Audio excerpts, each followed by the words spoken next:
Hi, everybody, and welcome back to AGS Stories, where we dive into the most thought-provoking and relatable tales from around the web.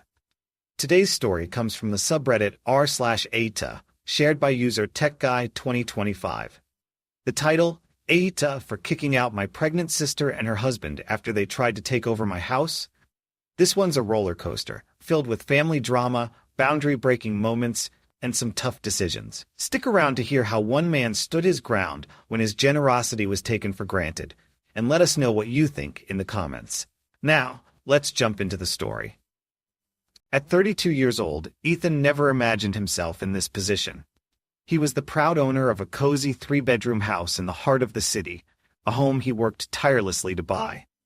As a software engineer, Ethan had built a successful career that allowed him to provide a comfortable life, not just for himself, but also for his retired parents, Margaret and James.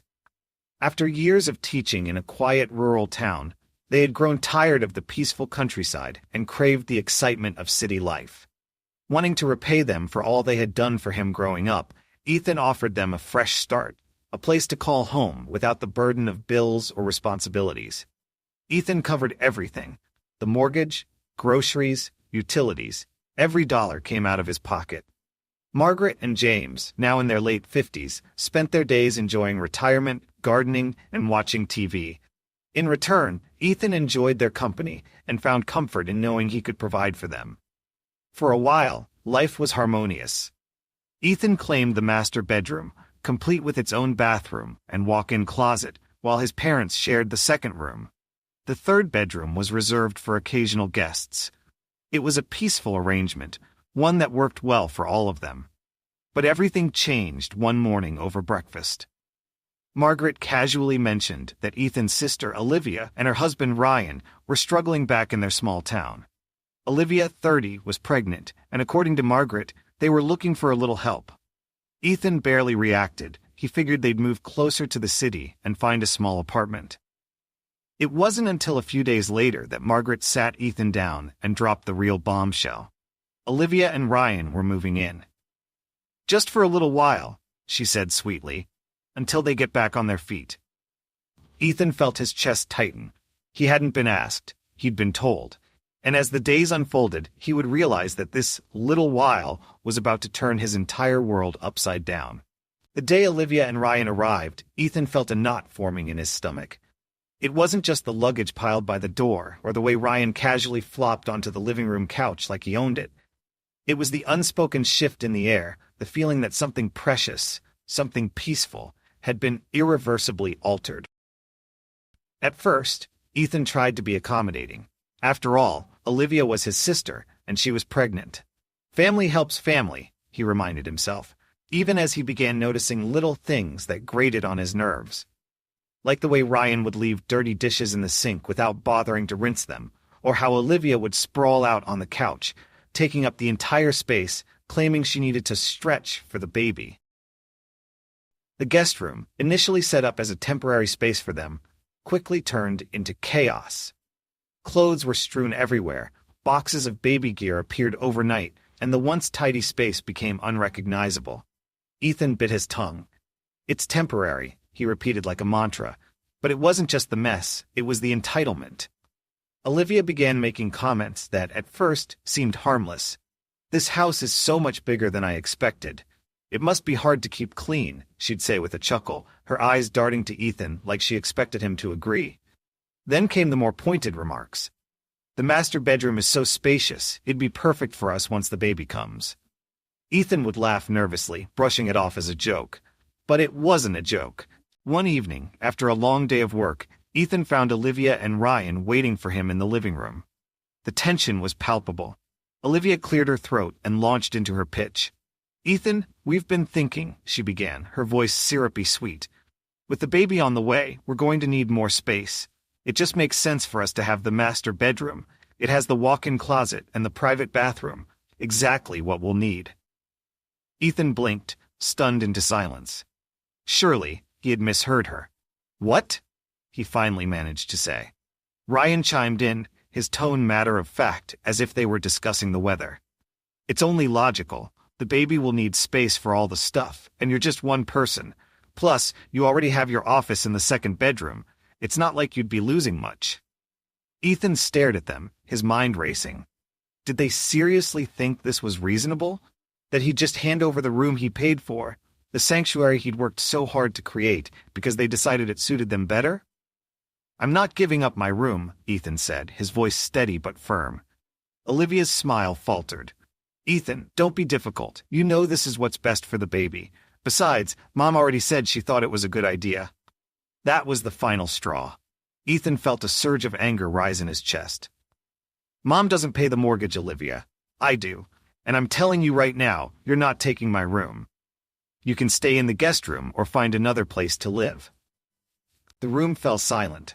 Olivia looked genuinely shocked, as if the idea of someone saying no to her was completely foreign. Ryan crossed his arms, his face darkening. You're seriously going to make this hard? We're family. Family sacrifices for each other. Ethan shot back. Sacrifices? I already pay for everything here. The mortgage, the groceries, the bills, and now I'm supposed to give up my room too? What exactly are you sacrificing, Ryan? The tension was suffocating. Olivia stormed off, slamming the guest room door behind her. Ryan glared at Ethan before following her, muttering something under his breath. The next few days were a nightmare. Olivia and Ryan began making themselves even more at home, leaving their belongings scattered around the house and taking over common spaces. Ethan tried to keep his distance, retreating to his office whenever possible, but the resentment was building. Then came the breaking point. One afternoon, Ethan returned from an office meeting to find his belongings piled in the hallway. His clothes, his personal items, even his computer monitor. It was all stacked haphazardly outside his room. Heart-pounding, Ethan pushed open the door to the master bedroom. Olivia was inside, calmly unpacking her things. She barely glanced at him when he walked in. "Oh hey," she said casually. "Mom said it was fine for us to start moving in here. The baby's coming soon, and we need the space." Ethan's vision blurred with anger. "What the hell are you doing?" he demanded. Olivia shrugged, her tone infuriatingly nonchalant. "It just makes sense, Ethan. The guest room is too small, and there's no closet. We need this space for the baby." Ethan took a deep breath, trying to steady himself. "No," he said firmly. "You're not moving into my room. I already told you, this is my house, and you don't get to make decisions like this." Olivia crossed her arms, her expression defiant. "Mom said it was fine," she repeated, as if that settled the matter. Ethan couldn't believe what he was hearing. He stormed out of the room, grabbed his phone, and called his mother. The moment she picked up, he didn't hold back. "Did you tell Olivia and Ryan they could move into my room?" he demanded. There was a long pause on the other end. Finally, Margaret's hesitant voice came through. "Well, Ethan, I thought it would be the best solution. They need the space, and you already have your office. It's not like you're using the room for much." Ethan felt like he'd been punched in the gut. "Are you serious right now? I pay for everything in this house, and you think it's okay to let them take over my room without even asking me?" Margaret tried to calm him down, but Ethan wasn't having it. He hung up, fuming. By the time he returned to the living room, Olivia and Ryan were waiting, their arms crossed. Ryan spoke first, his voice dripping with indignation. "You're really going to do this? You're going to kick out your pregnant sister?" Ethan stood his ground. "If you don't move your stuff back into the guest room by tonight, you're going to have to find somewhere else to live." The argument escalated, voices echoing through the house. Olivia stormed off in tears, and Ryan followed, slamming doors and muttering curses. Ethan didn't care. For the first time in weeks, he felt a sense of clarity. He wasn't going to let them walk all over him, no matter how much guilt they tried to throw his way. As he sat in his office that evening, the weight of the situation pressed down on him. He couldn't help but wonder, was he doing the right thing? Could he have handled it differently? Or was this just what needed to happen to protect his peace? When Ethan shared his story online, the response was overwhelming. Thousands of people chimed in, offering their opinions on his situation. The comments ranged from unwavering support to a few voices suggesting compromise. Here are 3 perspectives that stood out. Comment 1. "You're absolutely in the right, Ethan. Don't let them guilt-trip you." One user passionately defended Ethan's actions, writing, "Ethan, You've been more than generous. You've opened your home, paid for everything, and provided a roof over their heads. The fact that your sister and brother-in-law have the audacity to demand your bedroom on top of all you're already doing is outrageous. It's not about family at this point. It's about respect.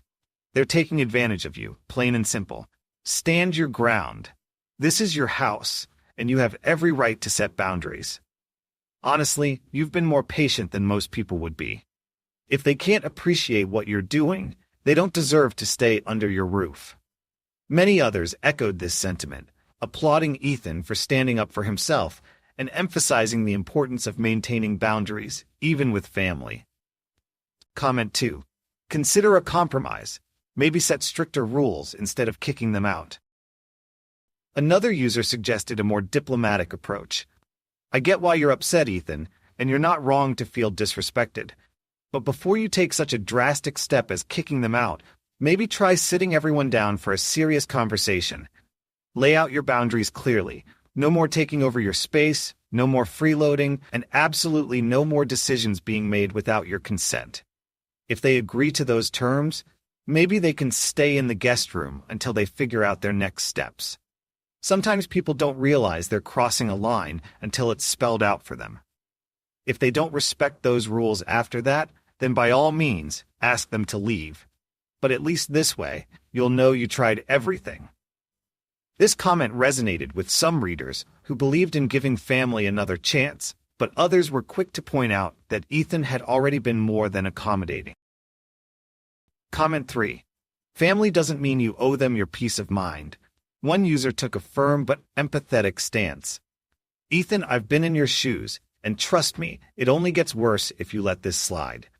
Family or not, people need to respect boundaries, especially when they're living in someone else's house. Olivia and Ryan aren't entitled to your space just because they're having a baby. It's one thing to help out in a time of need, but it's another thing entirely for them to treat your home like it's theirs. Your mom isn't paying the bills, yet she's making decisions like she owns the place. That's not okay. You need to protect your peace of mind and your home, even if it means making tough decisions. I know it's hard, but you're doing the right thing by standing up for yourself. This comment struck a chord with Ethan, as it mirrored much of what he was feeling.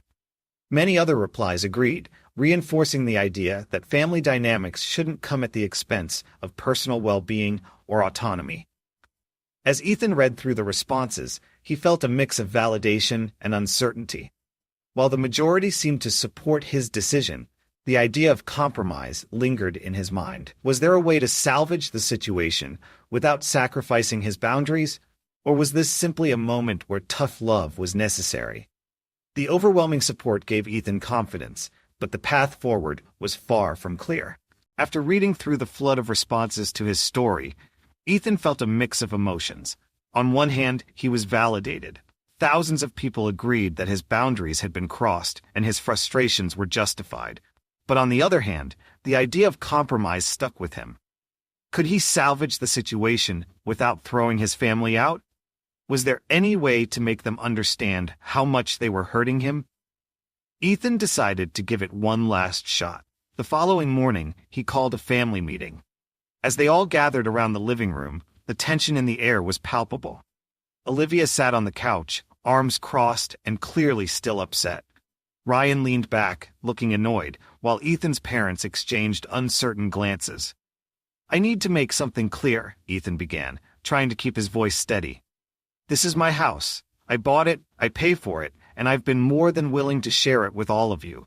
But what I won't tolerate is being disrespected or treated like my opinions don't matter. If we're going to keep living under the same roof, there have to be boundaries. Ryan scoffed, muttering under his breath, but Ethan ignored him. He pressed on. Olivia, Ryan, I understand you're in a tough spot. I've been trying to help by letting you stay here rent-free, but moving my stuff out of my room without asking? That's crossing the line. If you need more space, the guest room is plenty big, and I'm happy to help you rearrange it to make it work. But the master bedroom is off limits. For a moment, no one said anything. Then Olivia spoke, her voice sharp. You make it sound like we're freeloaders. We're family, Ethan. We're supposed to help each other, and I'm sorry if we made you feel uncomfortable, but I'm pregnant. I need a bigger space for the baby's things, and it's not like you need that room." Ethan felt his frustration bubbling to the surface. "You're not freeloaders," he shot back. "You're not paying rent, not helping with groceries, not contributing to bills, and on top of that, you think you're entitled to take over my room? I've already done more than enough to help. If you can't respect my space, then maybe this isn't the right place for you." Ryan finally spoke up, his tone defensive. "Wow, Ethan, you're really going to kick out your sister and her unborn child? Real classy." Ethan's mother tried to interject, her voice shaky. "Let's all calm down. We're family. We can work this out without fighting." But Ethan had reached his limit. "I've been calm. I've been patient. But it's clear that no one here respects me or what I've done for this family. This isn't about being cruel. It's about setting boundaries. If you want to stay, you follow the rules. If not, then you'll need to find somewhere else to live." The room fell into an awkward silence. Olivia looked like she wanted to say something but held back. Ryan muttered something under his breath and stormed out of the room. Ethan's parents exchanged a look, but neither of them spoke. Ethan retreated to his office, feeling drained but resolute. He had said his piece. Now it was up to them to decide what came next. The next morning, Ethan awoke to a strange quiet. Usually, Olivia and Ryan were up by now, making coffee and chatting loudly in the kitchen. But today, the house felt still. When he walked into the living room, he saw Olivia sitting on the couch, her face red and tear-streaked. "We're leaving," she said quietly. Ethan felt a pang of guilt, but he knew he couldn't back down now. "I'm sorry it came to this," he said. "I hope you find a place that works for you." Ryan appeared from the guest room, carrying a suitcase. "Don't bother pretending you care," he snapped. "We know how you really feel." Ethan sighed. "I do care, but I can't let you take advantage of me anymore." As they packed their car, Ethan's mother approached him, her expression a mixture of sadness and disappointment. "You could have handled this better," she said softly.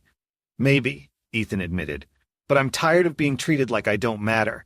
I needed to stand up for myself." Margaret nodded slowly, as if she was beginning to understand, but she said nothing more. That evening, the house felt eerily quiet. Ethan sat in his office, reflecting on everything that had happened. It wasn't the resolution he had hoped for, but it was the one that felt necessary. He couldn't keep sacrificing his own peace for the sake of others who didn't appreciate it. He returned to the online forum where he had first shared his story, updating the community on the outcome. "Olivia and Ryan have moved out," he wrote. "It wasn't easy, and I feel awful about how things ended, but I know I made the right decision. For too long, I let them walk all over me. I needed to reclaim my space and my peace of mind. I'm grateful for everyone who shared their advice. It gave me the strength to stand my ground. I'd love to hear your thoughts on how I handled things, and if there's anything I could have done differently." The responses flooded in once again, with many praising Ethan for his courage and others offering constructive feedback on how he might repair the strained relationships with his family in the future. As Ethan read through the replies, he felt a sense of closure beginning to form. It wasn't perfect, and the road ahead with his family would likely be complicated. But for the first time in weeks, he felt like he could breathe again. The tension, the arguments, the guilt, it was all behind him now. And in its place was a newfound sense of strength, one that he knew he would carry with him moving forward. The day Olivia and Ryan drove away, the house felt quieter than it had in months. Ethan stood by the window, watching as they loaded their final bags into the car. The sight didn't bring relief or triumph, only a hollow, uneasy feeling. He hadn't wanted things to escalate this far, but what other choice did he have? His boundaries had been tested, his patience stretched to the breaking point. As their car disappeared down the street, Ethan let out a deep sigh and leaned against the window frame. The silence in the house was almost deafening. For weeks, the air had been thick with tension, punctuated by arguments and passive-aggressive remarks. Now, it was as though everything had stopped at once, leaving behind an unsettling stillness. Ethan wandered into the living room, glancing around at the aftermath of their departure. The couch was finally free of Ryan's perpetually discarded shoes. The guest room door was ajar, revealing an empty space that had been overtaken by baby gear and clutter just days ago. Ethan sat down on the couch, rubbing his temples as he tried to process the whirlwind of events. Had he been too harsh? The thought nagged at him, no matter how justified he felt in the moment. Olivia was his sister, and while their actions had been out of line, Ethan couldn't shake the guilt of seeing her cry as she packed her things. And Ryan, for all his entitled attitude, was still family, someone Ethan had grown up sharing Sunday dinners and childhood vacations with. It wasn't supposed to end like this. That evening, Ethan retreated to his room, hoping for a distraction. He opened his laptop and began typing out an update for the online forum where he had first shared his story. Writing had become a way for him to untangle the mess of emotions swirling in his head. "They've left," he wrote, staring at the screen. "I won't lie, it feels strange. On one hand, I finally have my house back. I can breathe again without feeling like I'm walking on eggshells in my own home. But on the other hand, I feel awful." Olivia was crying as she left, and Mom looked at me like I'd betrayed the family.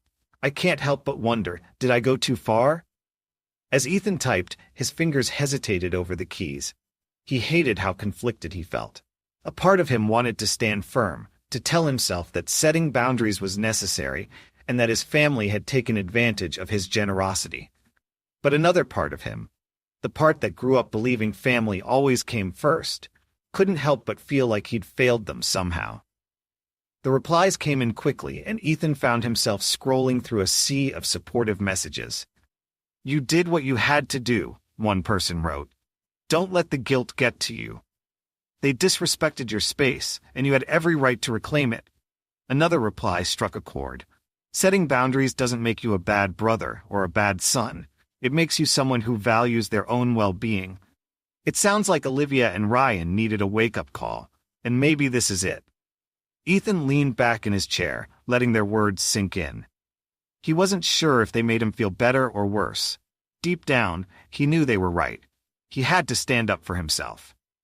But the thought of his sister and her husband possibly struggling to figure out their next steps left a bitter taste in his mouth.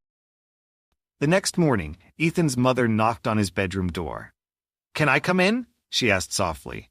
Ethan hesitated for a moment before opening the door. Margaret stepped inside, her expression a mix of weariness and sadness. "I wanted to talk about what happened," she began, sitting on the edge of his bed. Ethan sat across from her, bracing himself for another round of guilt. But to his surprise, her tone was gentle. "I know you felt like you had no other choice," she said, her voice trembling slightly. "And maybe you were right to do what you did. But it's hard for me to see Olivia leave like that. She's my daughter, and she's pregnant. I just wanted to help her." Ethan sighed, running a hand through his hair. "I get that, Mom. I really do, but at what cost? I've been paying for everything, doing everything I can to help, and it still wasn't enough for them. They wanted more, and they didn't care how it affected me." Margaret nodded slowly, tears welling in her eyes. "You're right. We should have seen how much pressure we were putting on you. I guess I thought we were all in this together."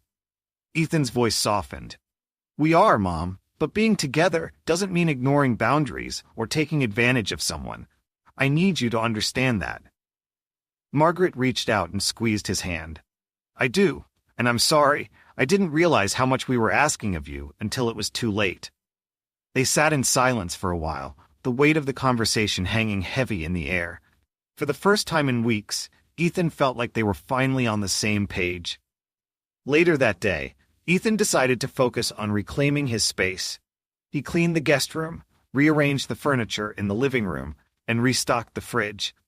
This time, knowing the food wouldn't mysteriously disappear overnight.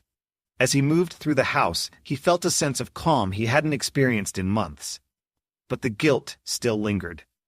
Ethan knew the road ahead wouldn't be easy. His relationship with Olivia and Ryan was strained, and it would take time to rebuild trust, if that was even possible. And while his mother seemed to understand his perspective now, the sting of their earlier conflicts wasn't something that would fade overnight. Still, as Ethan sat down in his now quiet living room that evening, he felt a flicker of hope. He had taken a stand for himself, something he'd always struggled to do. It wasn't perfect, and it wasn't painless, but it was necessary. For the first time in a long time, Ethan felt like he was finally back in control of his life. And that, he realized, was a step in the right direction. As Ethan sat in his quiet living room that evening, reflecting on everything that had happened, he realized just how much he'd learned from the ordeal. It wasn't just about standing up for himself or setting boundaries, though those lessons were important.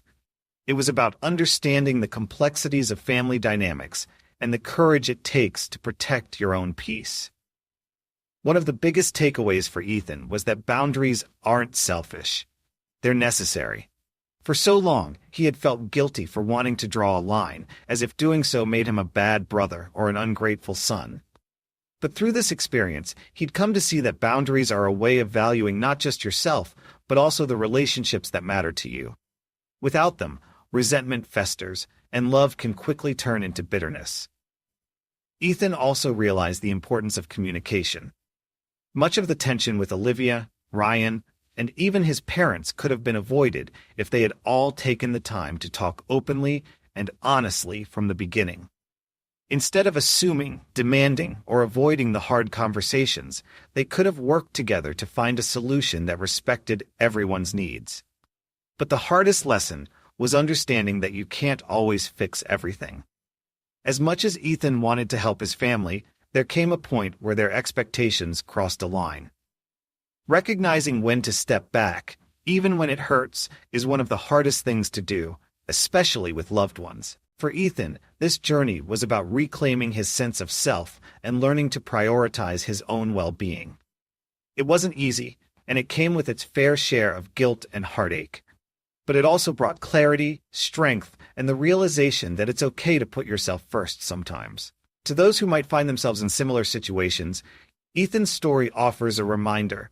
You are allowed to advocate for yourself, even when it feels uncomfortable. Whether it's family, friends, or anyone else, relationships should be built on mutual respect. If someone is crossing your boundaries or taking advantage of your kindness, it's okay to speak up.